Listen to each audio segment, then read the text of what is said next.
Hello everyone, आप देख रहे हैं off stump with Fahad Javed. Pakistan के तमाम cricket analysts, cricket experts, ex cricketers, सबके ये अल्फाज हैं आजकल कि the old Babar Azam is back. पुराने बाबर आजम वापस आ गए हैं। वही क्लासिकल कवर ड्राइव्स, वही स्टेबल हेड पोजीशन, वही टाइमिंग। क्या ये बात सच है कि पुराने बाबर आजम वापस आ गए हैं, या हम सब एक बहुत बड़ी गलत फहमी में हैं? क्योंकि स्कोर कार्ड कोई और कहानी बता रहे हैं। अगर आप इनके नंबर्स देखें तो ये नंबर्स चिल्ला चिल्ला के बता रहे हैं कि ये पुराने बाबर आजम नहीं, ये नए बाबर आजम है, बाबर आजम वर्जन 2.0। और लगता ये है कि ये वाले बाबर आजम पुराने वाले बाबर आजम से बहुत ज़्यादा ख़तरनाक हैं।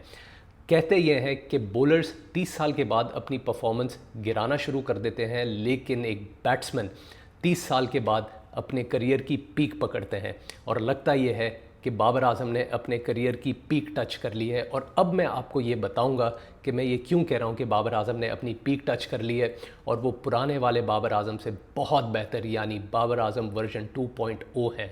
इस पीएसएल में बाबर आजम सिर्फ रन्स बनाते हुए नहीं नज़र आ रहे हैं। यस, वो हाईएस्ट स्कोरर ज़रूर हैं, लेकिन मेन चीज़ है उनकी स्ट्राइक रेट 146। वो स्ट्राइक रेट जिनकी वजह से इन पे सालों साल तनकीद हो रही थी, अब इनकी स्ट्राइक रेट है इस पीएसएल में 146। यानी वो सिर्फ रन्स नहीं बना रहे, गेम के टेम्पो को भी कंट्रोल कर रहे हैं। और अगर हम इन नंबर्स में मज़ीद जाते हैं तो पहले पीएसएल्स में, इस पीएसएल से पहले जितने भी पीएसएल्स थे, उसमें बाबर आजम की स्ट्राइक रेट थी 127। उनकी कंबाइंड स्ट्राइक रेट सारे पीएसएल के मैचेस को मिला के बन रही थी 127, और इस पीएसएल में उनकी स्ट्राइक रेट बन रही है 146। इससे भी बड़ी बात, जो बाबर आजम की सबसे बड़ी वीकनेस समझी जाती थी स्पिन बॉलिंग, उसके अगेंस्ट बाबर आजम की अब स्ट्राइक रेट है 156, जो पहले सिर्फ 128 हुआ करती थी। यानी बाबर आजम पहली बार अपने करियर में कंफर्टेबल नज़र आ रहे हैं अगेंस्ट स्पिन, उनको अटैक करते हुए कंफर्टेबल नज़र आ रहे हैं, उनके अगेंस्ट रन्स बनाते हुए भी कंफर्टेबल नज़र आ रहे हैं। तो जहां बाबर आजम पहले 100 बॉल्स खेलते थे और 127 रन्स बनाते थे, अब वो 100 बॉल्स खेल के 146 रन्स बना रहे हैं। वही पुरानी टेक्निक, वही स्टेबल हेड पोजीशन, वही टाइमिंग। तो फिर चेंज क्या हुआ है? और इसी बात में छुपी है असल कहानी।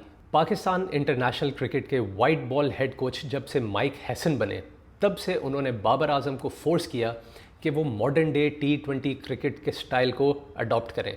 और वो मॉडर्न डे T20 क्रिकेट खेलने के लिए ज़रूरी है कि अग्रेसिव बैटिंग करें और इनोवेटिव शॉट्स खेलें, जिसकी वजह से हमें नज़र आ रहा था कि बाबर आजम मुसलसल वो शॉट्स खेलने की कोशिश कर रहे हैं जिसकी वजह से वो पहचाने नहीं जाते। स्लॉग शॉट्स खेलने लग गए थे, रिवर्स स्वीप्स खेलने लग गए थे, रैश शॉट्स खेलने लग गए थे, जो उनकी पहचान नहीं है। और वो इसी वजह से कई महीनों से स्ट्रगल कर रहे थे, कई महीनों से आउट ऑफ टच नज़र आ रहे थे। उसके बाद मुसलसल एक्सपेरिमेंट किया गया। पहले इनको टीम से बाहर निकाला गया, फिर टीम में अंदर लाया गया, ओपनर से इनको 1 डाउन लाया गया, 1 डाउन से 2 डाउन लाया गया। 2026 की T20 वर्ल्ड कप में बाबर आजम से नंबर 4 पे बैटिंग कराई गई और नतीजा आप सबके सामने है। क्रिकेट ग्राउंड से नहीं, ड्रेसिंग रूम से शुरू होती है। जब ड्रेसिंग रूम का माहौल बेहतर होगा तो पूरी टीम की परफॉर्मेंस बेहतर होगी। और लगता यह है कि बाबर आजम को वो ड्रेसिंग रूम और वो माहौल मिल गया है जिसमें वो कंफर्टेबल हैं और अपना बेस्ट परफॉर्म कर सकते हैं। पेशावर ज़ल्मी की मैनेजमेंट ने बाबर आजम को फ्रीडम दी है। कोई नॉइज़ नहीं, कोई प्रेशर नहीं, कोई बिलावजह के एक्सपेरिमेंट्स नहीं, जिसकी वजह से बाबर आजम अपनी टॉप परफॉर्मेंस में नज़र आ रहे हैं इस पीएसएल में। इस पीएसएल के दौरान शुएब अख्तर ने भी स्टेटमेंट दी थी माइक हैसन का नाम लिए बगैर। उन्होंने ये बोला था कि प्रॉब्लम बाबर आजम की बैटिंग में नहीं, बाबर आजम की कोचिंग में है।